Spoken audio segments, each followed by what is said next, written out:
স্বাগতম আপনাদের প্রিয় চ্যানেল বাংলা টু অ্যারবিক এক্সপ্রেসে। আপনি কি আরবি ভাষা বুঝতে চান কিন্তু কোথা থেকে শুরু করবেন বুঝতে পারছেন না? তাহলে আজকের এই ভিডিওটি আপনার জন্য খুবই গুরুত্বপূর্ণ। আজ আমরা শিখব প্রয়োজনীয় কিছু আরবি শব্দ ও তাদের বাংলা অর্থ, যেগুলো জানলে আপনি খুব সহজে আরবি ভাষা বুঝতে শুরু করতে পারবেন। এই ভিডিওতে এমন কিছু শব্দ শেয়ার করব যেগুলো প্রতিদিন ব্যবহৃত হয়, তাই ভিডিওটি মনোযোগ দিয়ে দেখুন এবং প্রতিটি শব্দ ভালোভাবে অনুশীলন করুন। চলুন শুরু করি। প্রয়োজনীয় শব্দ বলি। আনা। আনা এর বাংলা অর্থ হবে আমি। আমি আরবিতে হবে আনা, বাংলাতে হবে আমি। আমার সাথে আপনি আরেকবার করে উচ্চারণ করুন। আনা বাংলা অর্থ হবে আমি। আমার সাথে আপনিও বলার চেষ্টা করুন, দেখবেন আপনার সহজেই মুখস্থ হয়ে গেছে। আনা এটি আরবি শব্দ, এর বাংলা অর্থ হবে আমি। আনা আনা।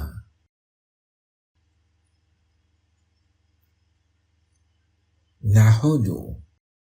নাহনু এর বাংলা অর্থ হবে আমরা। নাহনু। নাহনু এর বাংলা অর্থ হবে আমরা। আপনি আমার সাথে আরেকবার উচ্চারণ করুন। নাহনু। নাহনু বাংলা অর্থ হবে আমরা।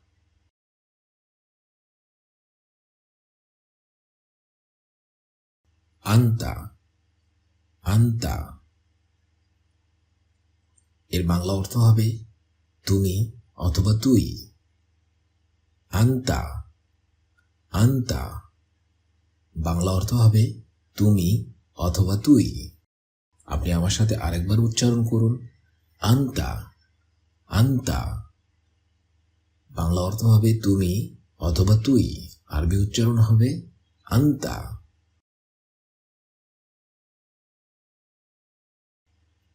হুয়া।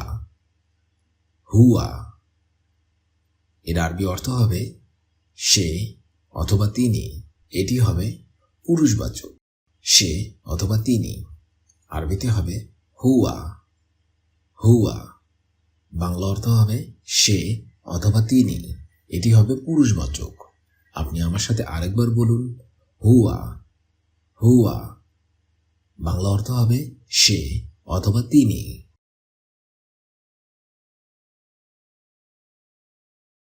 হিয়া। হিয়া এর বাংলা অর্থ হবে সে অথবা তিনি, কিন্তু এটি হবে স্ত্রীবাচক। হিয়া আরবিতে হবে হিয়া।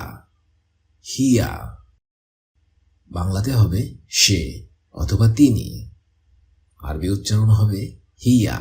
আপনি আমার সাথে আরেকবার উচ্চারণ করুন। হিয়া। হিয়া বাংলাতে হবে সে অথবা তিনি। এটি হবে স্ত্রীবাচক।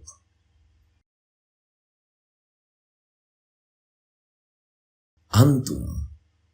আন্তুম বাংলাতে হবে তোমরা অথবা আপনারা। আরবিতে হবে আন্তুম। আন্তুম এর বাংলা অর্থ হবে তোমরা অথবা আপনারা।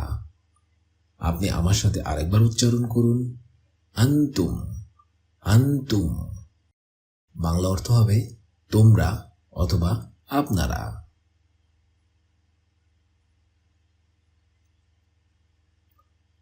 হুম।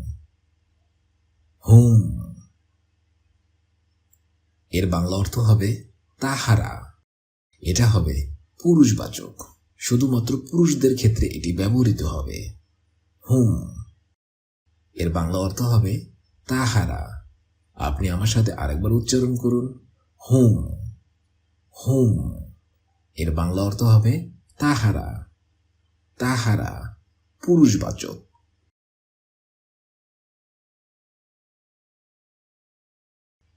হুন্না। হুন্না এর বাংলা অর্থ হবে তাহারা, কিন্তু এটি হবে স্ত্রীবাচক। হুন্না। হুন্না এর বাংলা অর্থ হবে তাহারা। এটা হবে স্ত্রীবাচক। আপনি আমার সাথে আরেকবার উচ্চারণ করুন আরবিতে, হুন্না, হুন্না। আজকের এই ভিডিওতে আমরা শিখলাম কিছু প্রয়োজনীয় আরবি শব্দ ও তাদের অর্থ। আশা করি এই শব্দগুলো আপনাকে আরবি ভাষা বুঝতে অনেক সাহায্য করবে। আপনি যদি এই ভিডিওটি উপকারী মনে করেন তাহলে ভিডিওটি একটি লাইক দিন আর আপনাদের বন্ধুদের সাথে শেয়ার করতে ভুলবেন না। এবং এখনো যদি সাবস্ক্রাইব না করে থাকেন তাহলে বাংলা টু অ্যারবিক এক্সপ্রেস চ্যানেলটি সাবস্ক্রাইব করুন, কারণ আমরা নিয়মিত সহজভাবে আরবি শেখার ভিডিও আপলোড করে থাকি। আপনাদের যদি কোনো প্রশ্ন থাকে কমেন্টে জানাতে পারেন। পরবর্তী ভিডিওতে আবার দেখা হবে ইনশাল্লাহ।